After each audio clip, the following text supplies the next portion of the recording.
This is 8-Minute Climate Fix, a podcast helping you understand the energy and climate challenge in just a few minutes. I'm your host, Paul Schuster.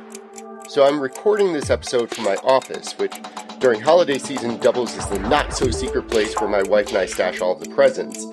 I'm currently surrounded by countless brown Amazon boxes, a whole bunch of bubble wrap, and boxes inside of boxes holding precious gifts waiting to be opened on Christmas morning. Packaging is something I think about a lot during this time of the year. And it's not surprising that looking at it from a sustainability lens suggests that we can do a lot better. 8 minutes. It's how long it takes the sun's race to hit Earth, or about how long you'll enjoy that office holiday party before someone gets a bit too much into the eggnog. Let's get it on. Plastic waste is a big environmental problem, and a full 40% of global plastic waste comes from the packaging of our goods. That toy action figure that Timmy just got under the tree has so many single-use components, from the twist ties securing the figure's arms and legs to the cardboard backing, the cellophane film around the box, the bubble wrap used in the plastic shipping mailer used to get it into your house in the first place. And it's not just about waste either, because those oversized boxes that hold just a small makeup product, or those shipping boxes that seem comically big for holding whatever you've just ordered from Amazon, the energy costs to produce everything, to ship everything, that adds up too. So yeah, packaging is an area that gets a lot of attention in sustainability circles. How do we design more efficient packaging? How do we reduce the amount of packaging that we use, or use materials that aren't going to pollute our environment? How can we reuse or recycle packaging as part of a circular economy?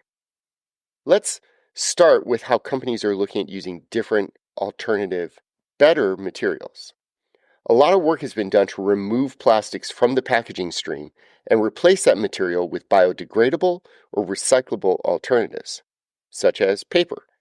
Amazon, for instance, has now focused on removing all plastic air pillows from their shipping boxes in favor of paper fillers. And other companies like Eco-Enclose and Packlane are using other forms of biodegradable materials for not only the shipping boxes, but the void material as well.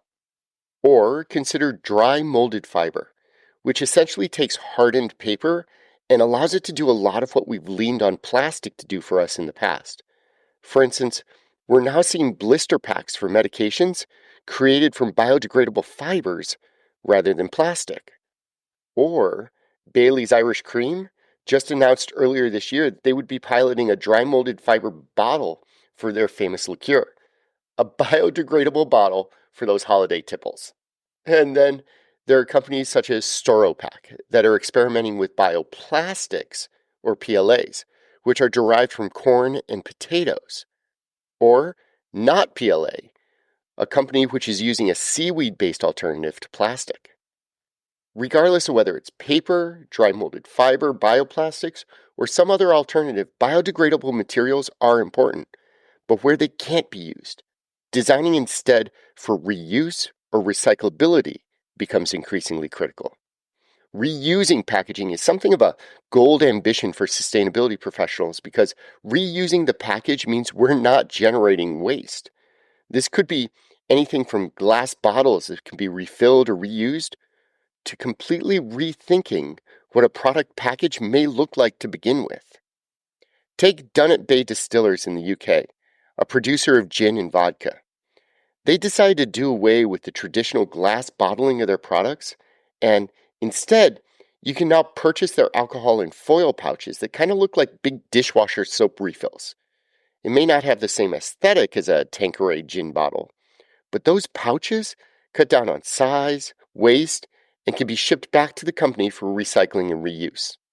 Which highlights another part of the chain that packagers need to consider, because if the packaging is meant to be recycled, it not only has to be made from high-quality materials that have a recycling value, but there needs to be a process and a system with which those materials can be recycled.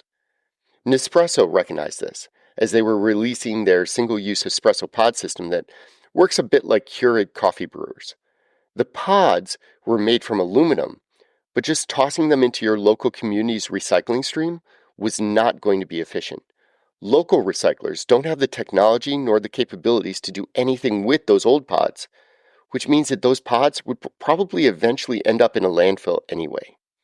Instead, Nespresso designed a process where consumers could use special bags to collect the old pods and then ship them back to Nespresso to be specially reprocessed.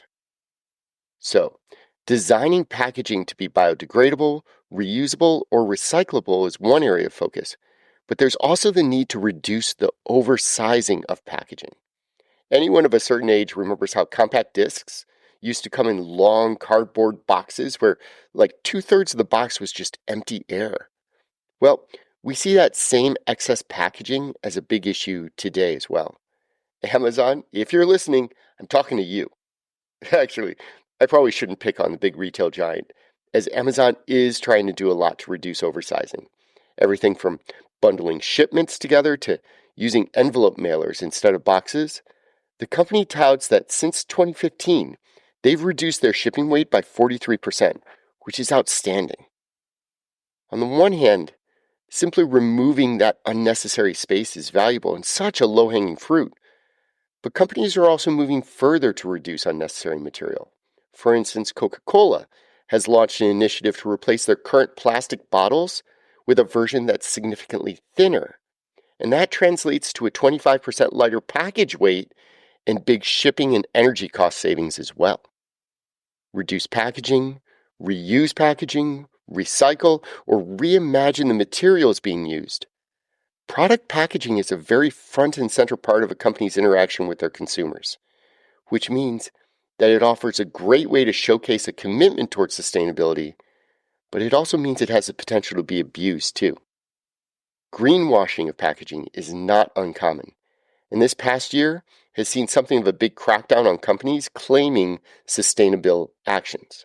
For instance, the sustainability consulting firm ERM reports that Walmart and Reynolds Consumer Goods reached a settlement in Minnesota over their mislabeling of recyclable bags, which were neither recyclable themselves nor made from recyclable materials. Or Pepsi, which has been sued by New York for misleading the public on their efforts to clean up plastic pollution in the local environment. Or take Unilever, which had originally committed to reducing their use of virgin plastics by 50% by 2025. They quietly shifted that ambition from reducing by a half to reducing by a third and extended their internal deadline to 2026.